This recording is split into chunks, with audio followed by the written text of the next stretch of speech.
Culture Média sur Europe 1, Thomas Hill avec Domingo, le présentateur. Est-ce qu'on dit comme ça sur Twitch? Je sais pas. Le présentateur de Popcorn sur Twitch, mais à 9h30. C'est l'heure du journal des médias de Julien Pichenet. Et on démarre avec cet énorme succès pour le replay de la série Sambre dont on vous parlait la semaine dernière. Les chiffres sont inédits. Oui, cette série réalisée par Jean-Xavier de l'Estrade, inspirée de l'histoire du violeur de la Sambre, est déjà millionnaire. France 2 a diffusé les 2 premiers épisodes lundi dernier.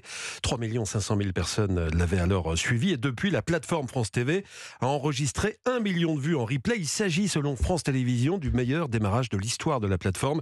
La parole des victimes d'agression mérite plus que jamais d'être entendue. Merci d'avoir été au rendez-vous, a réagi France TV sur X. On verra si les épisodes 3 et 4 qui sont diffusés ce soir parviendront à faire mieux que L'amour est dans le pré sur M6. La semaine dernière, l'émission de Karine Le Marchand était devant. Et ce soir, c'est la dernière de L'amour est dans le pré, la dernière de la saison. Et au milieu de ce gros match sur TF1, eh bien, il y aura un film de Noël. Un téléfilm de Noël. Lundi dernier, Super Papa avec Jennifer et Michael Youn avait attiré 2 986 000 téléspectateurs, 14% du public.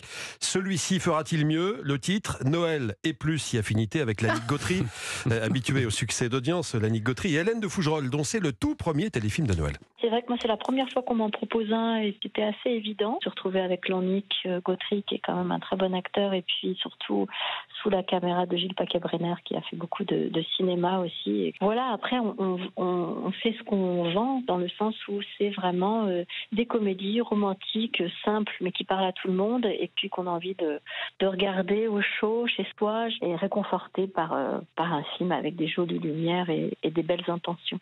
Hélène de Fougerolles à l'affiche de Noël et plus si affinité. Elle est mère de famille célibataire. Lannick Gautry incarne de son côté un papa célibataire. Ils travaillent ensemble. Ils ne se supportent pas. Et pourtant, la suite ce soir à 21h sur TF1. Vous regardez, vous, Domingo, les téléfilms, les films de Noël? Pas tant que ça. Ça veut dire pas du tout, ça. Allez, on passe au journal La Provence, qui sera toujours absent des kiosques. Hier, une nouvelle assemblée générale tenue au siège du Quotidien à Marseille a voté une grève reconductible. L'édition du jour n'a pas été imprimée. Elle n'est pas non plus disponible sur le site internet. Il continue toutefois de tourner. Ce mouvement fait suite à la volonté de la direction de ne pas renouveler 30 postes de journalistes qui sont en CDD.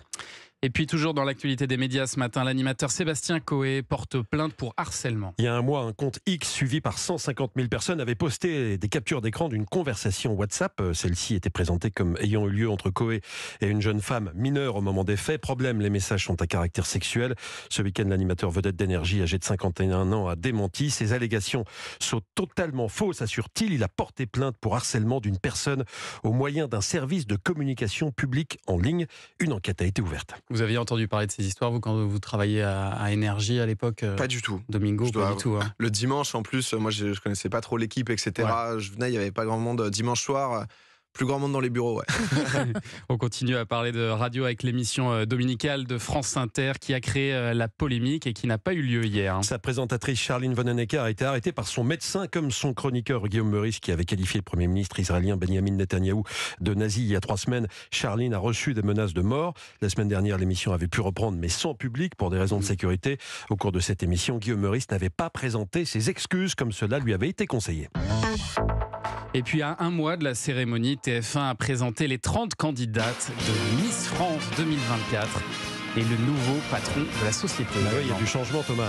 Alexia Laroche-Joubert a annoncé lors de cette présentation qu'elle quittait la direction générale de la société Miss France, 2 ans seulement après son arrivée. Elle quittera son poste le 16 décembre à minuit, soit après la cérémonie des Miss France 2024 qui aura lieu à Dijon. Elle sera remplacée par Frédéric Gilbert, qui était jusqu'ici producteur de l'émission. Le nouveau patron a assuré qu'un hommage serait rendu lors de la prochaine élection à Geneviève de Fontenay, ancienne présidente du comité Miss France, disparue cet été. Il a aussi précisé le thème de la soirée, la musique. Il y aura un hommage aux années 80 avec des robes en tulle fluo. J'en sais pas plus. Quant au jury, qui va le présider? Je lui ai posé la question. Alors je ne peux pas vous dévoiler tout le jury, mais je peux vous dévoiler la présidente du jury. Ce sera Sylvie Tellier. Elle a été directrice générale de la société Miss France pendant 17 ans. Donc elle n'a pas pu être dans le jury en tant que directrice générale. Et donc on s'est dit que voilà, c'était lui rendre hommage aussi pour les 17 années à la tête de la société de Miss France que de lui offrir ce poste de présidente du jury cette année. Alors l'an dernier, la cérémonie des Miss avait attiré 7 millions 100 000 téléspectateurs. Les Miss France, ça marche très fort auprès des jeunes générations aussi. C'est l'un des rares programmes de l'année qui réunit toute la famille devant la télé.